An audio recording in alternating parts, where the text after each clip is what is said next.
Hey everybody, welcome back to Political Excess. It's time for another deep dive into an upcoming governor's election. This time we're going to take a look at Nevada.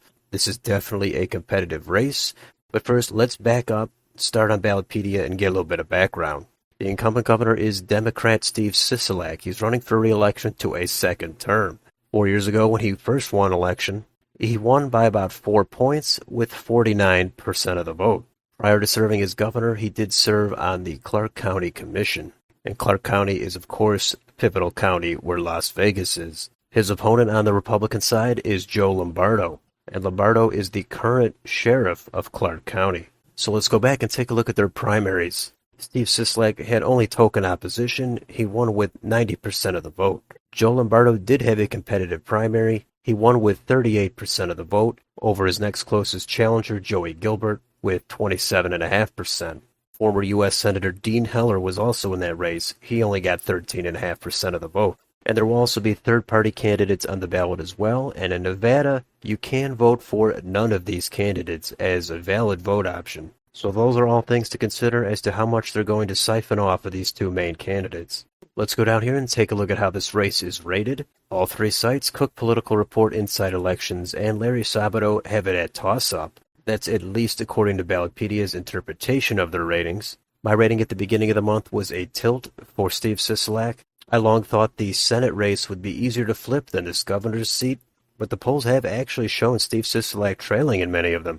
So this is truly a competitive race and a reasonable pickup opportunity for the Republicans. There is controversy in Nevada in regards to the pandemic and the shutdowns, keeping Las Vegas closed, vaccines. Those are all points of contention in Nevada.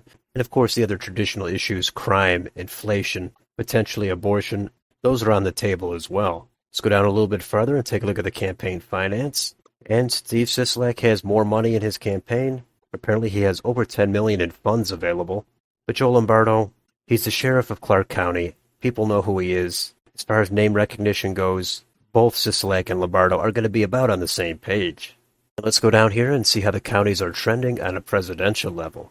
And this shows us that 88.6% of the population lives in just two counties that are solid Democratic, and those voted for the Democrat for president in the last three elections.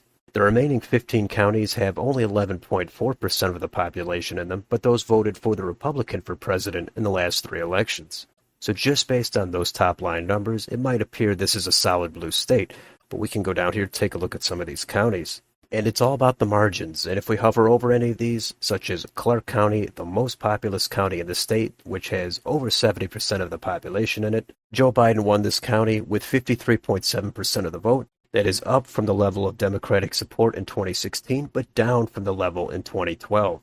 Donald Trump got 44.3% of the vote last time, and that is a couple of points better than he did in 2016. So this is the pivotal county. Republicans have to be competitive here if they're going to want to win statewide. The other notable county, which is also the other blue county, is Washoe County, and that has the city of Reno. If we look at those presidential margins, they're roughly similar to where they were 10 years ago in 2012 when Barack Obama carried it by a few points. And what about these red counties? Well, most of them are very deep red, and Donald Trump has generally increased his level of support from what he did back in 2016. So some of these counties are easily over 70% support for Trump. Even take a look at this county, Eureka County, voted for Donald Trump 88% to 10 for Joe Biden. That's unheard of. However, only 0.06% of the population lives in that county. So the trick to winning statewide in Nevada for Joe Lombardo, run up the margins huge in these red counties, chip away at the margin in Clark County and don't get blown out, and Washoe County, he's going to have to try to win that county even if it's just very narrowly. And we can actually take a look at that county map from 2018 when Steve Sisolak won his first election. So he won by 4 points. In Washoe County, he won by just over 2 points.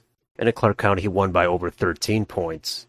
So Trump actually did a little bit better in Clark County than Adam Laxalt did. Adam Laxalt is, of course, the Republican nominee for U.S. Senate. We'll get to that in another video. Feel free to look through the rest of these counties and take a look at the margins if you'd like. And we could also get on YouTube and see what they've got on their channels. Here is Steve Sisolak's channel. And he's got a lot of news clips, some of them from Telemundo. And I think he does have some ads in here somewhere as well. And here's Joe Lombardo's channel. He has ads and some other related media appearances for his campaign. We could take a look at their official campaign websites. Here is Steve Sisolak's if you want to read about him, see where he stands on the issues. And here's Joe Lombardo's site if you want to see where he stands on the issues or donate to his campaign. How about debates? Well, there was one debate that I know of. I did watch this debate. Here it is on C-SPAN. It's kind of a town hall type of forum. But I will say I give a lot of credit to this debate moderator. He pressed both candidates very hard, and he did it equally. He has follow-up questions and clarifications. It's really what I would like to see out of other debate moderators. So this is probably one of the best debates I've seen this cycle. I don't think there's another debate as of yet, unless I've missed something. But let's move over to Wikipedia and take a look at their endorsements. Steve Sisolak has the Barack Obama endorsement, and tons of organizations and labor unions. For whatever reason, there's no individual elected officials on here, though. And Joe Lombardo, he hardly has any endorsements, but he does have the Donald Trump endorsement. I'm not sure why more endorsements haven't been added on here for both candidates. But anyway, let's go down to the polling here. And in the aggregate, Joe Lombardo is up 2.3%, 47.3% to 45%. And how about the individual polls? Well, the most recent polls either show a tie race or Joe Lombardo with a slight edge. The older polls from earlier in the year show Steve Sisolak with an edge. Lombardo is not really hitting 50% in any of these polls, and it's clear this is definitely a competitive race. And again, the big unknown is how much of the vote are the third-party candidates going to get, as well as none of these candidates. Let's compare these poll results to back in 2018 when Steve Sisolak first won, and he got a little over 49% of the vote. Adam Laxalt had a little over 43%. None of these candidates got about 2% of the vote. And the polls at the end did show kind of a back-and-forth race. Both candidates were around the mid-40s. But I would have to say that they did slightly underestimate Steve Sisolak. That is one of the concerns in Nevada, is underestimating Democratic support. Finally, let's get on predicted and see what the markets are showing. This shows us that Joe Lombardo is at 72 cents, Steve Sisolak is at 29 cents. And most of that swing happened this month. As prior to October, Steve Sisolak was the one with an edge, but Joe Lombardo has clearly shot up in the last couple of weeks. So what's the conclusion here? Well, considering that it's Nevada, and considering the issues that are going to be important to Nevada, both of these candidates are from Clark County, so that's kind of a wash. I think more of the issues do favor Joe Lombardo, but Steve Sisolak is the incumbent. I'm really on the fence about this race. I'm reluctant to say Joe Lombardo is favored. I am concerned the polls might be undersampling Democrats a little bit. It's really all going to come down to the final week. Whoever wins this race, I'm not going to be surprised at all. The polls do favor Joe Lombardo right now, but it's just not overwhelming enough. I remember when Harry Reid was supposed to be knocked out in 2010 by Sharon Angle, but that didn't happen. Harry Reid won, and the polls were completely off. That doesn't mean that's going to happen this time. But knocking out an incumbent governor in Nevada would be an upset. But maybe the national issues of crime and inflation and the local issues such as the pandemic response, maybe those are enough to actually get Joe Lombardo over the finish line. I've seen Steve Sisolak try to tout his support of law enforcement, but on the issue of crime, Joe Lombardo has to have the advantage given he is the sheriff.